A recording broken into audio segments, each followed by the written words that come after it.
My parents took a second mortgage to fund my brother's genius startup, then demanded he propose at my wedding because he's special. So I cut them off. A week later, he was arrested for a hit and run that injured a child. Guess who came begging at my door?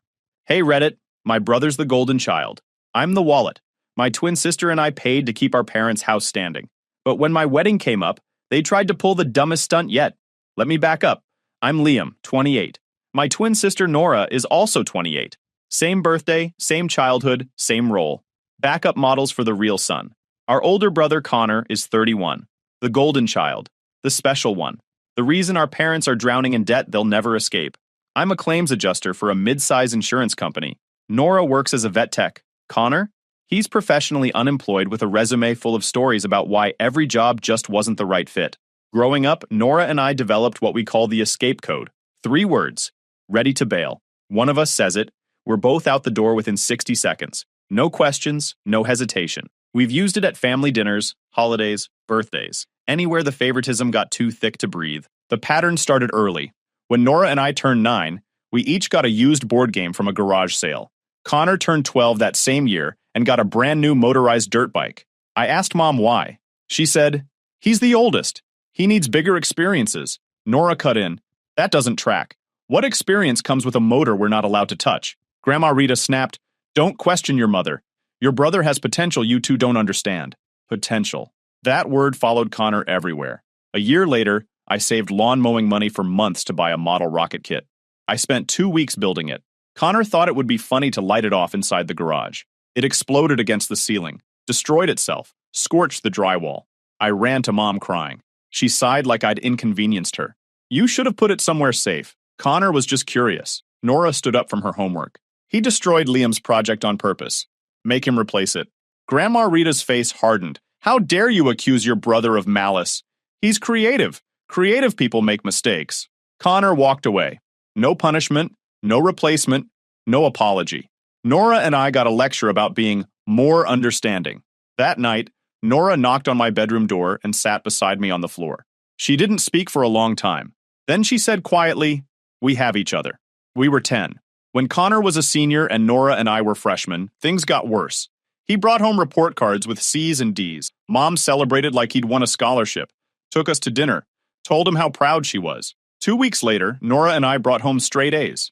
Mom glanced at them and said, "That's expected from you two. You've always been the easy ones." The easy ones. The kids who didn't require attention, money, or praise.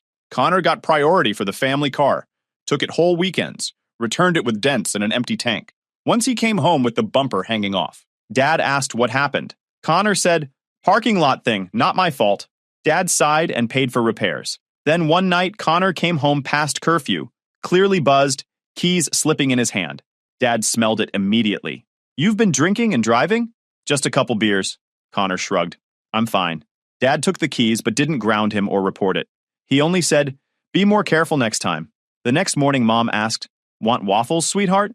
Like nothing happened. 2 weeks later, Nora asked to borrow the car for a school event. Mom said, "Maybe next time. Your brother needs it more." That night, Nora whispered, "He drives drunk and gets waffles." I ask politely and get denied. "They're terrified of telling him no," I said. Or they just don't care what happens, as long as Connor's happy. Connor's senior year is when everything truly collapsed. He was supposed to be the first in our family to attend a major university, state school, business program, promise, potential. Grandma Rita's favorite words. They threw him a huge going-away party, relatives from 2 states over, speeches about legacy. Meanwhile, Nora and I, freshmen, knew the truth. Money was tight. Dad's overtime had dried up. Mom was working doubles, but they acted like they had a limitless college fund. 3 months into Connor's freshman year, he came home for Thanksgiving with a revolutionary business idea. He showed us a napkin covered in arrows and boxes, told us he and his roommate were launching an app that would change online food delivery forever. Dad asked, "How much do you need?" Connor said, $75,000. I almost choked. Nora's fork froze midair. Mom and Dad looked at each other, nodded, and Mom said, "We'll make it work. This is your future, honey." They took out a second mortgage, $75,000. The bank rep came to the kitchen table that Saturday. Mom's signature trembled. Dad didn't look up. I asked, "Are you sure about this?" Grandma Rita cut me down with a glare. "Your brother has vision. Stop being negative. Nora tried again. You're betting the house on a napkin sketch. What if this doesn't work out? You two have always been jealous, Grandma snapped. Connor is special. You're just worker bees. 2 years later, Connor dropped out. The app never launched. The roommate bailed. Connor blew through the investment money on clothes and nightclub tabs. He came home with half a degree and a closet full of designer trash. The mortgage payment jumped to $1,800 a month. The house deteriorated. Mom worked doubles. Dad let his truck fall apart. They were drowning. Connor moved back into his childhood room like none of it mattered. Slept until noon.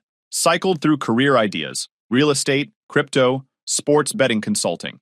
Each lasted about a week. One night, Dad pulled Nora and me aside.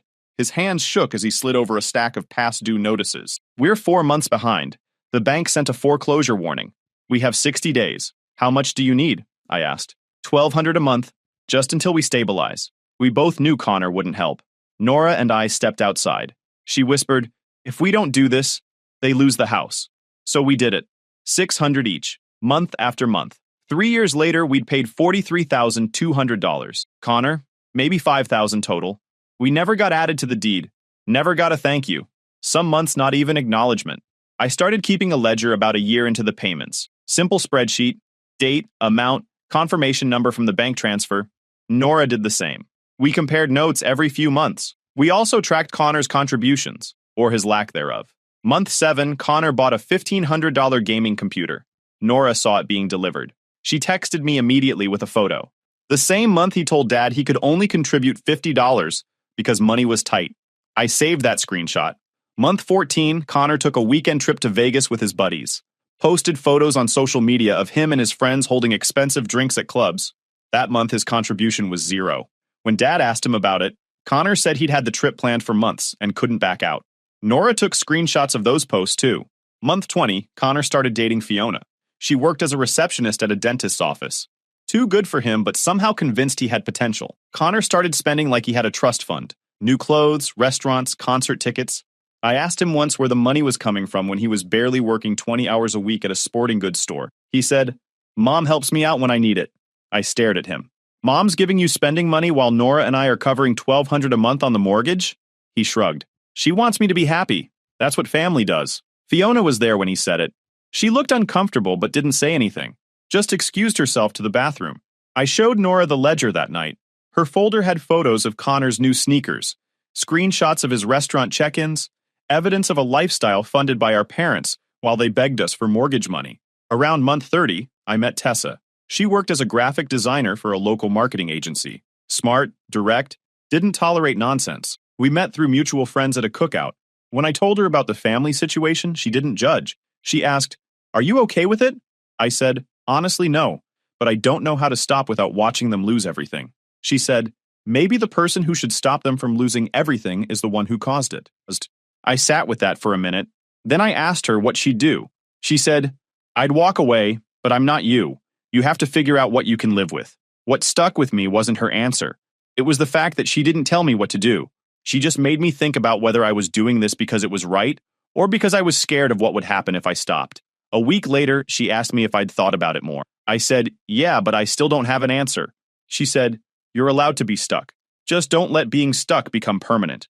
By month 36, Tessa and I were engaged. I proposed at a park near her apartment. Nothing fancy, just us and a sunset. She said yes before I finished the question. When I told my parents, Mom smiled and said, "Congratulations, honey." Dad shook my hand. Grandma Rita said, "That's wonderful, dear." Then she immediately turned to Connor and said, "When are you going to make an honest woman out of Fiona?" Connor laughed nervously. "Working on it, Grandma. Just need the right moment." Nora pulled me aside in the kitchen. "Did you catch how fast they made your engagement about him?" I caught it. But there was one person who'd been watching all of this for years and finally decided to say something. Grandpa Joe. Grandpa Joe is Dad's father. Quiet guy, retired electrician, widowed about 10 years back. He'd remarried a few years ago and mostly stayed out of family drama. But he noticed things. He'd mentioned to me once during a holiday that the favoritism was getting ridiculous. I said, "You're not wrong." He said, "Your dad needs to grow a spine. And your grandmother needs to stop treating that boy like he's made of gold." Grandpa Joe didn't come to every family gathering, but when he did, he paid attention. About 2 months before the wedding, Nora and I were doing our usual twin check-in over coffee. We meet every Sunday morning at the same diner, same booth, same routine. It's where we decompress. She said, I've got a bad feeling about the wedding. They're going to try something. I said, they wouldn't. It's my wedding. Even they have limits. She gave me a look. Liam, come on. When have they ever had limits with Connor? She was right. We agreed to set up defenses. Nora would be point person for security and vendor coordination. Tessa would handle the rule sheet. We'd make it airtight. But first, we had to survive the family meeting. 6 weeks before the wedding, Mom texted both Nora and me. Family meeting tonight. 7 p.m. It's important. Be there. Nora and I grabbed lunch beforehand. She stirred her iced tea and said, This is it. This is the ask. What do you think they want? I asked. Money for something Connor related, she said. Car repair, rent, maybe a loan. We were wrong. It was worse. When we walked in, the living room looked staged. TV muted, lights low. Dad sat stiffly in his recliner. Grandma Rita perched on the couch looking smug. Connor sprawled on the love seat like royalty. And Grandpa Joe sat in the corner, arms folded, looking genuinely puzzled. He almost never attended these ambush meetings. Mom stood with her arms crossed, eyes sharp. Sit down, she said, voice sugar-coated and dangerous. Nora and I sat. We exchanged a look that said, brace yourself. Mom started with, you know how much we want this wedding to be special. For me and Tessa, I said. Just clarifying. Connor smirked. Grandma leaned forward like a vulture about to land. Mom continued, since it's such a beautiful event, we thought maybe it could be about more than one couple. A chance for your brother to share in the joy. Grandma Rita jumped in. Families should celebrate together. That's what makes events meaningful. Then Connor said it. I want to propose to Fiona at your wedding. During the reception speeches. Right after the best man speech. It'll be perfect. Everyone will already be celebrating love. I didn't laugh. I didn't blink. No, I said. Mom's smile cracked. Don't be like that. It's one moment. Connor just wants to celebrate too. Nora cut in. So Liam pays for everything, plans everything, and then hands over the mic so Connor can propose at someone else's wedding? It's not handing anything over, Grandma snapped. It's sharing. Family shares. Sharing, Nora said flatly, would be Connor paying his fair share of the mortgage. This is hijacking. Connor bristled. I don't have the money for a big proposal. This way, it's special without me going broke. That's when Grandpa Joe finally spoke, voice calm and edged like a blade. Can I say something? I've been sitting here for 20 minutes, and this is the craziest thing I've ever heard. Everyone paused. You're asking the groom to hand over his wedding day, he said. You're calling him selfish while he's been paying your mortgage for 3 years. This favoritism has gone on since these kids were born. Grandma Rita flushed. Joe, you don't understand. Connor is special, he finished. Yes, yes. Heard it for decades. Doesn't make it true. And it doesn't make this reasonable. Mom tried to recover. Dad, this isn't about favoritism. It's about supporting each other. Grandpa Joe turned to my father. You going to say anything? Or just sit there while your wife tries to steal your son's wedding? Dad swallowed hard. I think we should all calm down. Nora stood. Here's what's happening. You already told Connor this was basically approved. You set this up as pressure theater. And now you're mad it's not working. Mom didn't deny it. I stood up too. The answer is no. Connor doesn't get to propose at my wedding. Not during speeches. Not during anything. Nowhere. Connor shot up. So you're cutting me out over 1 minute? You don't need my wedding to look like a fool, I said. You've been doing that fine on your own. Grandma Rita gasped. How dare you speak to your brother like that? Nora folded her arms. If you'd held him accountable once in his life, he wouldn't need to hijack other people's events. And Connor threw his hands up. You're both just jealous. Nora laughed. Of what? A 31-year-old man living at home with no career, no savings, and a girlfriend he can't afford to propose to? I added, since we're talking about family support, the $1,200 a month stops now. Today, figure it out yourselves. Silence. Mom went pale. You can't do that. We need that money. You need it, I said, because you spent $75,000 on a napkin sketch in a dream. You made your choice. This is mine. Grandma Rita's voice chilled. You'll regret this. Family comes first. Yeah, I said. My family. Tessa and me. The rest of you can live with your decisions. Nora stood, grabbed her purse, and said, ready to bail. We walked out. Grandpa Joe followed us into the driveway. I'm sorry you two have dealt with this your whole lives. Thanks for speaking up, I said. I should have done it years ago, he said. Don't back down. They're going to try everything before the wedding. Don't cave. We won't, Nora said. And we didn't. The next 2 weeks were psychological warfare. Mom called and texted nonstop, guilt about the mortgage, dramatic stories about stress, vague warnings that we were destroying the family. By day 3, Nora and I blocked her. Grandma Rita switched tactics. She sent long, dramatic messages to extended family painting us as heartless. A few cousins reached out, confused. Nora sent one of them a single line. Ask Mom and Grandma how much Connor's paid toward the mortgage in 3 years. Then ask how much Liam and I have. Silence followed. Cousins, aunts, uncles. The truth did what it always does. Connor tried a different angle. He called Tessa. He asked her to talk sense into me. She said, "If you call me again, I'll block you too," and hung up. Later, she told me what happened, hands still shaking. I asked if she was okay. "Yeah," she said, "but that was really uncomfortable. He made it sound like you were being unreasonable and I was supposed to fix it." "You don't have to deal with my family's nonsense," I said. "I know, but I'm choosing to. That's different." Then Connor tried Nora. She put him on speaker. "Connor," she said, "if you show up at that wedding and try anything, security will remove you. You can't do that. I'm family. Family pays their share. You don't. So right now, you're just a freeloader with an opinion." He hung up, but Mom made the real move. 10 days before the wedding, she called the venue pretending to be me and tried to add Connor to the approved speakers list. The coordinator asked for the password. Mom didn't have it. She got shut down immediately, and the coordinator called Tessa to confirm. Tessa added a note. "No changes without password verification. Bride or groom only." When we heard, Nora just said, "I knew they'd try something." After that, we tightened everything. Nora gave security photos of Connor and Grandma Rita with clear instructions. Watch them. Don't swarm the mic. Stay ready. The layout was too open for constant guarding, and we didn't want a scene unless they forced one. Tessa sent a rule sheet to immediate family. No surprise speeches. No unplanned announcements. No exceptions. Dad replied with a plain, "Okay." Grandma Rita sent a thumbs down emoji. Connor didn't respond at all. That week, Nora did something I didn't expect. She pulled Fiona aside at a family gathering. I wasn't close enough to hear, but later, Tessa told me what happened. Nora told her, "If he tries something public at the wedding and you're uncomfortable, you're allowed to say no. You're allowed to walk away. Don't feel trapped because people are watching." Fiona went pale. "Has he said something to you?" "No," Nora said.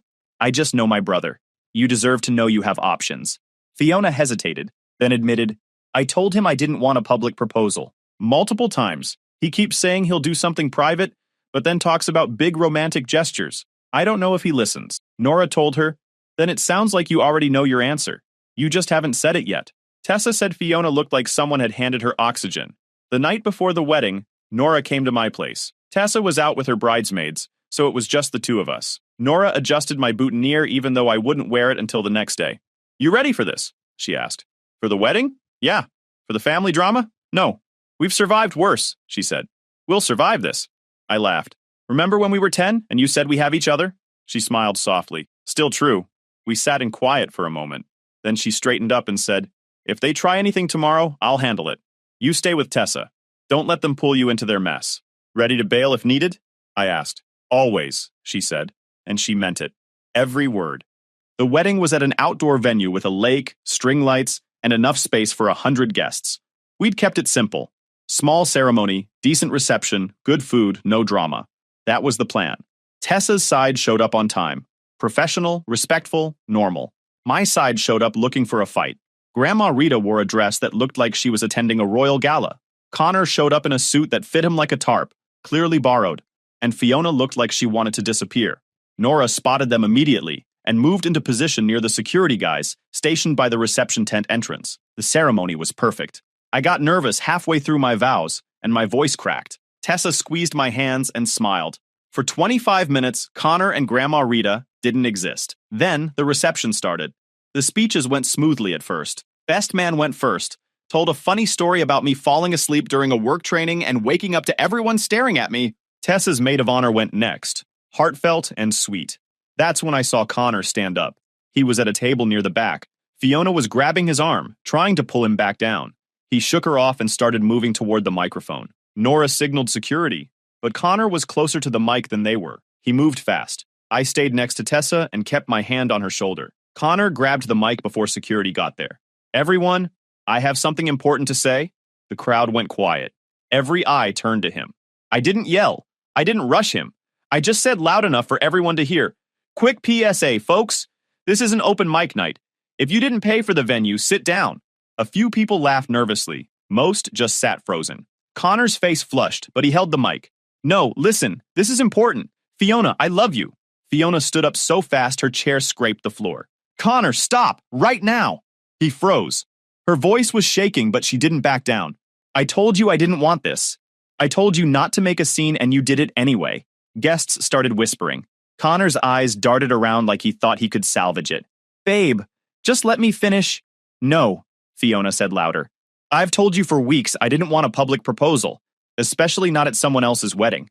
The answer is no. I'm done. Dead silence. A few people shifted in their seats.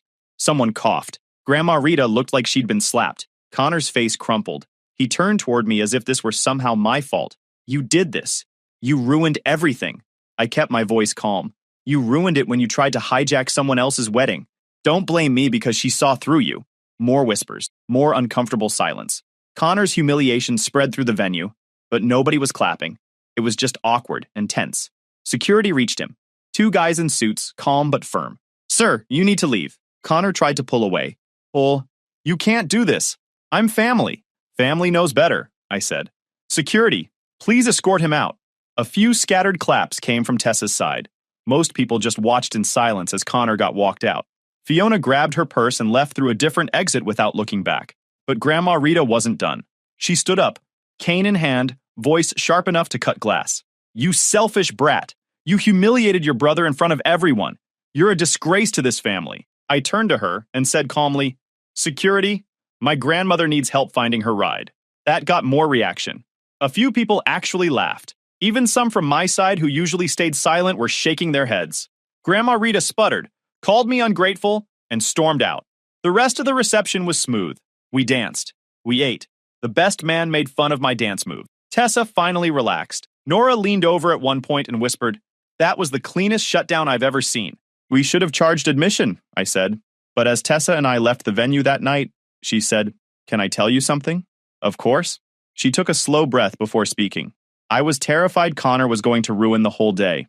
I kept waiting for something to go wrong, and I couldn't enjoy anything until it was over. I said, I'm sorry. You shouldn't have had to deal with that. She shook her head gently. I'm not blaming you. I'm just saying, this is what your family does. They turn every moment into something you have to brace for. They make you feel like you don't get to just be happy. Everything becomes about surviving it. She looked down at her hands, twisting her ring slightly, a gesture I'd never seen from her. And I don't want to live like that, she said quietly. Something in my chest tightened. Not guilt, realization. Neither do I said. She nodded but didn't smile.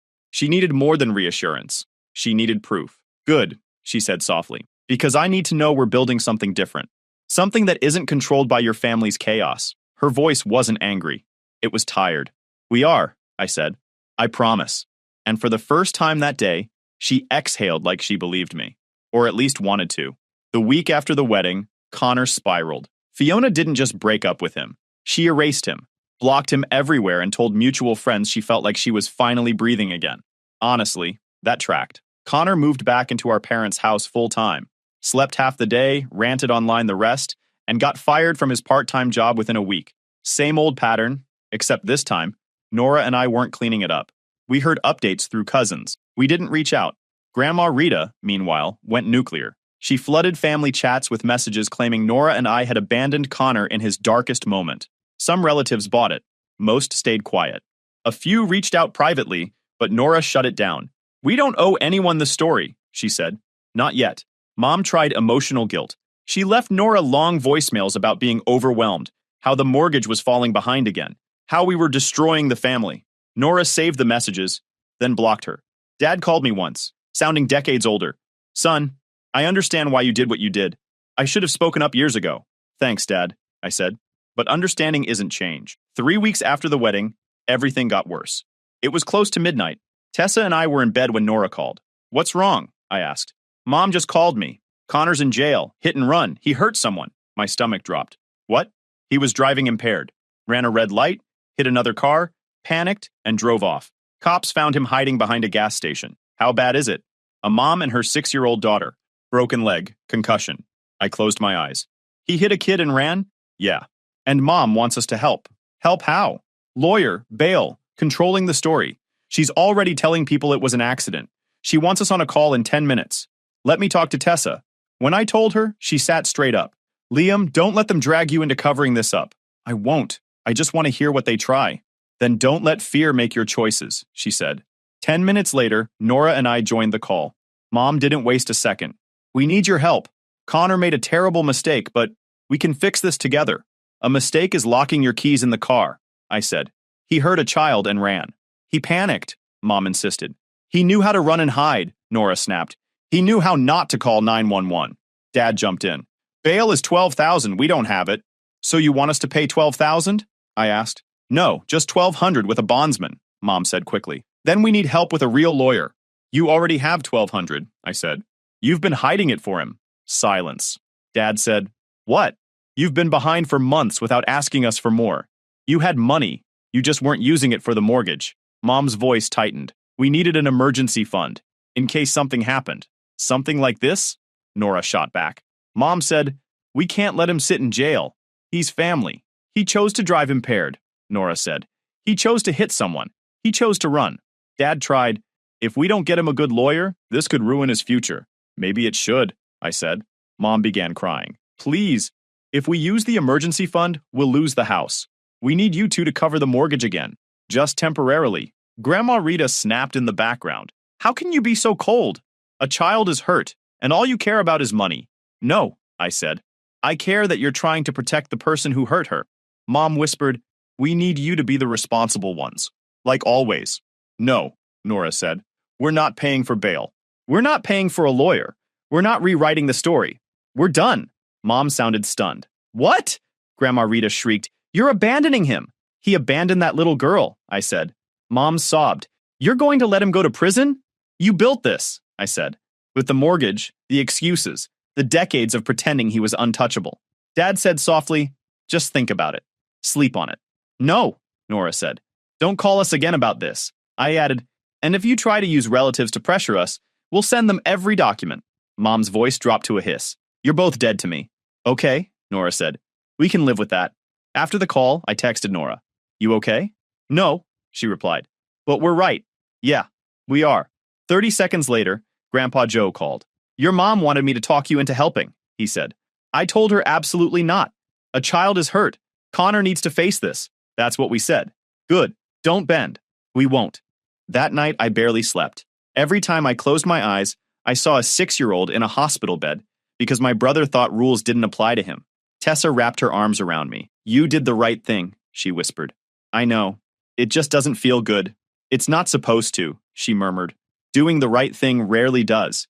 And for the first time, the weight of my family's legacy shifted, painfully, but finally, off my shoulders. The next few weeks were chaos. Connor spent 3 days in jail before Mom and Dad used the emergency fund they'd been hiding to pay the bondsman. $1,200, just enough to bring him home on house arrest with an ankle monitor. The court process dragged on while the charges piled up.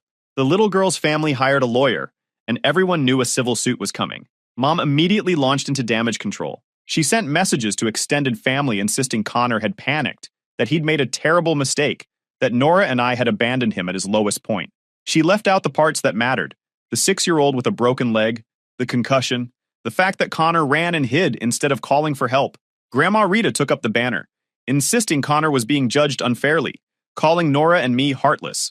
For about 2 days, they controlled the story. Then Nora sent the receipts. She didn't wait for anyone to ask questions. She sent a single message to every aunt, uncle, and cousin who'd been fed Mom's version. She attached the police report, our mortgage ledger from the last 3 years, and screenshots of Connor partying, eating out, and flashing new purchases while claiming he was too broke to contribute to the house. People responded fast. One cousin wrote, I had no idea. Another said they'd been told it was just a fender bender. A third asked, he ran from a kid? Not everyone changed sides. 2 of Mom's sisters accused Nora of exaggerating. One said we were making our parents look bad. Another insisted family was supposed to protect each other. Grandma Rita doubled down, saying Connor never meant to hurt anyone. Then Grandpa Joe finally said something. He wrote, he chose to drive. He chose to run. The little girl is the one suffering. After that, the whole discussion went quiet. The family didn't unite. They fractured. Some stayed loyal to Mom out of habit. Some stayed silent. A few cousins sent Nora and me private messages saying they supported us but couldn't say so publicly. One uncle called me directly and sounded like he was hiding in his own house. He said he believed us but couldn't get involved because Grandma Rita would turn his life upside down. I told him I understood. Mom kept trying to build sympathy by calling distant relatives and old family friends. But the more details came out, the less her narrative held together. One aunt told her bluntly, "You taught him that rules don't apply to him." Mom hung up on her. Meanwhile, the mortgage fell further behind. Without the $1,200 Nora and I used to contribute, Mom and Dad couldn't keep up with payments and legal costs. 4 months after Connor's arrest, they put the house up for sale. Dad called me when the listing went live. His voice sounded like it had been wrung dry. "We're selling. We can't keep it." I told him I was sorry. He said he should have stopped everything years earlier. The second mortgage, the favoritism, the denial. He said he was too weak to stand up to Mom and Grandma Rita. I didn't know what to say, so I told him it wasn't too late to change. He said maybe not, but the house was gone. 6 weeks later, it sold at a loss. They moved into a small rental across town. 2 bedrooms. Connor got one. They shared the other. Grandma Rita stopped speaking to us altogether. She moved in with her sister and sent a final message saying we'd destroyed the family. Nora told her, "We just stopped fixing what you broke." 8 months after the wedding, Connor took a plea deal. 18 months in county jail, probation, community service, restitution, long-term license suspension. Mom called Nora crying the day it happened, asking how they could do this to her boy. Nora told her the girl he hit could have died. Mom hung up. Life moved on for the rest of us. Tessa and I started saving for a house now that we weren't funneling money into someone else's mortgage. We went to open houses, talked about kids, talked about peace. Nora started cutting out any other obligations in her life that felt like they belonged to someone else. She told me ending the payments was the first moment she'd ever felt she wasn't living in a trap. We kept our Sunday diner meeting. Same booth, same cheap coffee, same unspoken promise to leave anything that tried to pull us backward. About 10 months after the hit and run, and roughly 2 months into Connor's sentence, Mom asked to meet with Nora and me. Nora said no immediately. I talked her into it, not out of hope, just curiosity. We met at a coffee shop downtown. Mom looked older, smaller, like the years had finally caught her. She sat down and took a long breath before saying anything. Then she said, "I was wrong." She admitted everything: enabling Connor, prioritizing him, taking out the mortgage, expecting us to clean up the mess, and blaming us when it all fell apart. Nora asked her why now. Mom said, "Because I lost everything. The house. My mother won't speak to me. Connor's in jail. Your father barely speaks to me. And you two, you're gone too. I have nothing left." I asked her if she was apologizing because she meant it or because she was out of options. She said she didn't know, just that she knew she'd been wrong. Nora asked if she understood why we didn't help with Connor's case. Mom said she thought it was because we didn't want to enable him. Nora told her no. It was because a kid got hurt and Connor ran. Mom nodded and said she was trying to understand. I told her that if she wanted a relationship going forward, things had to change. No more money, no more guilt, no more excuses for Connor. And she had to acknowledge the damage she'd done. Mom said she would try. Nora told her trying wasn't enough. We left it there. No hugs, no dramatic reconciliation, just a possibility with conditions. A year after the wedding, Tessa and I closed on a house. 3 bedrooms, small yard, quiet street. We invited a few people over. Nora came. Grandpa Joe came. Dad came alone. Dad took me aside and told me he was proud of me, that he wished he'd protected us years ago, that he wished he'd told Connor no. I told him he was here now, and that counted for something. Later, Nora and I stood on the deck as the sun went down. She said, "We survived." I said, "Yeah, we did." Ready to bail? Always. Connor eventually got out of jail. He moved in with Grandma Rita at her sister's place. Last I heard, he was blaming us for everything, telling anyone who'd listen that we'd ruined his life. His wages are garnished. His license is gone for years. He's stuck. I don't feel bad. Not after everything. Tessa and I are good. Nora's thriving. And the escape code still exists. Not as survival anymore, but as a reminder. We made it out, and we built something better. If you enjoyed this video, please hit that subscribe button. It really helps the channel and help us bring you more and better stories. Thanks.